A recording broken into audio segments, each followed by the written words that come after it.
দূরত্ব মাত্র 1 কিলোমিটার, হেঁটে যেতে সময় লাগে বড়জোর 5 মিনিট। অথচ এই পথ পাড়ি দিতে গিয়ে পুলিশের সময় লাগলো দীর্ঘ 5 ঘন্টা। মেহেরপুরের গাংনীর বামন্দিতে পুলিশের এমন রহস্যজনক বিলম্বের বলি হলেন এক সন্দেহভাজন চোর। চোর আটকে রেখে ভোররাতে পুলিশকে খবর দিলেও তারা যখন পৌঁছায় ততক্ষণে উত্তেজিত জনতার গণপিটুনিতে নিভে গেছে একটি প্রাণ। পুলিশের এই চরম দায়িত্ব অবহেলা নিয়ে মেহেরপুরে বইছে ক্ষোভের ঝড়। গত মঙ্গলবার ভোররাতে বামন্দি বাস স্ট্যান্ডের খোকন এন্টারপ্রাইজে হানা দেয় একটি চোর চক্র। স্থানীয়রা ধাওয়া করে একজনকে ধরে ফেললেও বাকিরা ততক্ষণে পালিয়ে যায়। এ সময় উত্তেজিত জনতা সন্দেহভাজন চোরকে বেঁধে রেখে তাৎক্ষণিক খবর দেয় মাত্র 1 কিলোমিটার দূরের বামন্দি পুলিশ ক্যাম্পে। কিন্তু মাত্র 5 মিনিটের দূরত্বে পুলিশ আসতে সময় নিয়েছে প্রায় 5 ঘন্টা। এর মধ্যেই উত্তেজিত জনতা আটক ব্যক্তিকে গণপিটুনি দেয়, পরে তার মৃত্যু হয়। এ ঘটনায় এলাকায় ব্যাপক আলোচনা সমালোচনা সৃষ্টি হয়েছে। সচেতন মহলের অনেকেই মনে করছেন পুলিশ দ্রুত ঘটনাস্থলে পৌঁছালে প্রাণহানির ঘটনা এড়ানো সম্ভব হতো। একই সঙ্গে আটক ব্যক্তিকে জিজ্ঞাসাবাদ করে চোর চক্রের অন্যান্য সদস্যদের শনাক্ত ও গ্রেফতার করার সুযোগও তৈরি হতো। একদমই প্রত্যাশা করিনি যেখানে যে ঘটনা ঘটুক না কেন যেন আমরা নিজের হাতে আইন তুলে না নিই। আইনের কাজ যাদের, আমরা যেন তাদেরকেই সেই কাজটা করতে দিই। মারা হলো, আমার মনে হয় মারাটা ঠিক হয়নি, যেহেতু উনি তো বিচারের আওতায় নিয়ে আসতে পারতো। তার সাথে আরো 4-5 জন মানে সদস্য ছিল, চোর চক্রের সদস্য ছিল, তাদেরও তো ধরা সম্ভব হইতো বা তাদের তথ্য তার সাথে পাওয়া যেত। আসলে পুলিশ প্রশাসন ইচ্ছা করলে আসতে পারতো 5 মিনিটের মধ্যে, হয়তো সে মরতো না এভাবে যদি পুলিশ চলে আসতো। কোনো মানুষ যেই অপরাধী হোক না কেন তাকে মেরে ফেলার এই ধরনের কোনো বিধান নেই। বিধায় তাকে যেই অপরাধী যেই হোক না কেন তাকে আইনের আওতায় নিয়ে যেয়ে তার বিচার হওয়া উচিত বলে আমি মনে করি।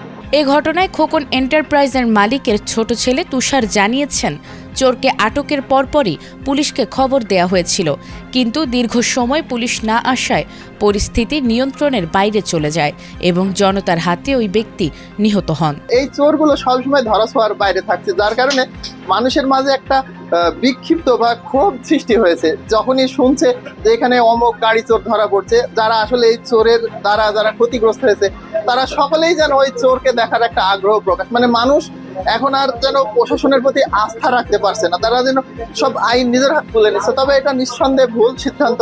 প্রত্যেকটা চোর যখনই যেখানে ধরা পড়বে তাদের অবশ্যই প্রশাসনের হাতে তুলে দিলে হয়তো প্রশাসন তদন্ত সাপেক্ষে ওই চোরের পিছনে যারা জড়িত আরো অনেকে ধরতে পারবে। যেমন আজকের এই চোর এখানে নাকি ভোরের দিকে 5 জন চোর চক্রের সদস্য একটা পিকআপ নিয়ে এসেছিল, দোকানে একজনকে জাপড়িয়ে ধরছে, বাকি 4 জন তাকে উদ্ধারের চেষ্টা করছে, যখন পারেনি তখন তারা টান দিয়ে চলে গেছে। পরে স্থানীয়রা এসে এই চোরকে ধরে এবং গণধোলায় দেয়।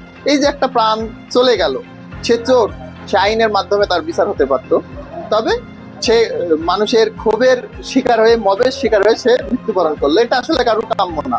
ওরা 5 জন ছিল ভাই, আমি একা মানুষ। আমার মাল যখন দেখছি যে ওরা পিকআপে তুলে ফেলছে, তখন আমার মাল এখন যদি ওরা ওদের না ধরি, আমার জানের উপরে রিস্ক না নিয়ে যদি আমি না ধরি, তাহলে তার মালের কোনো হদিশ আমি পাবো না। আমি 2 জনকে ধরার চেষ্টা করছি, সেই জায়গায় একজন পালাই গেছে আমার হাত থেকে, আর একজনকে আমি ধরছি। সেফটির জন্য আমি চোরকে পাবলিকের হাতে তুলে দিছি। বামন্দি বাজার কমিটির সভাপতি আব্দুল আউয়াল বলেন, পুলিশ ক্যাম্প থেকে ঘটনাস্থলে পৌঁছাতে মাত্র 5 মিনিট সময় লাগে, অথচ খবর পাওয়ার কয়েক ঘন্টা পর পুলিশ আসে। এটি দায়িত্বে অবহেলার শামিল। 5 মিনিট সময় লাগতো আসতে। আইন শৃঙ্খলা বাহিনী যদি সঙ্গে সঙ্গে চলে আসতো, আমার মনে হয় এই ধরনের একটা দুর্ঘটনা এবং মানে একটা হত্যার ঘটনা ঘটতো না। শিকাপ্রতি আসলে 5 মিনিটের পর 4 ঘন্টায় পরে তারা মৃত্যু হওয়ার নিশ্চিত হওয়ার পরে তারা আসছে, এটা কি ধরনের? এটা সবাই মানে পুলিশের গাফলতি মনে করছে। চোর যদি বেঁচে থাকতো অবশ্যই বাকি চোরদের ধরা অত্যন্ত সহজ হতো এবং চোরদের যে নেটওয়ার্কটা, সেই নেটওয়ার্কটাকেই ধরা যেত। এ বিষয়ে বামন্দি পুলিশ ক্যাম্পের ইনচার্জ এসআই জানান, সকালে একজন এসআই ডিউটিতে ছিলেন। তিনি সকাল 8:30টার দিকে বিষয়টি জানতে পেরে থানার ওসির সঙ্গে যোগাযোগ করেন। তবে তিনি সাংবাদিকদের কাছে এই ঘটনায় তার যেন কোনো ক্ষতি না হয় সে বিষয়েও অনুরোধ জানান। একজন এসআই ডিউটিতে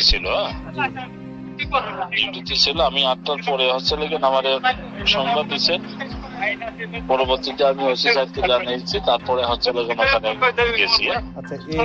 যাক, ভাই হিসেবে আমরা ক্ষতিগ্রস্ত না হই সেটার জন্য দেখেন একটু আর কি। ঘটনার বিষয়ে পুলিশের ঊর্ধ্বতন কর্মকর্তাদের বক্তব্য জানতে চেষ্টা করা হলেও তারা ক্যামেরার সামনে কথা বলতে রাজি হননি। ঘটনাটি নিয়ে স্থানীয়দের মধ্যে নানা প্রশ্ন দেখা দিয়েছে। বিশেষ করে খবর পাওয়ার পর পুলিশ কেন দ্রুত ঘটনাস্থলে পৌঁছাতে পারেনি এবং এই বিলম্বের পেছনে কোনো গাফিলতি ছিল কিনা তা তদন্তের দাবি জানিয়েছেন এলাকাবাসী। নাজমুন নাহার জান্নাত, এটিএন বাংলা।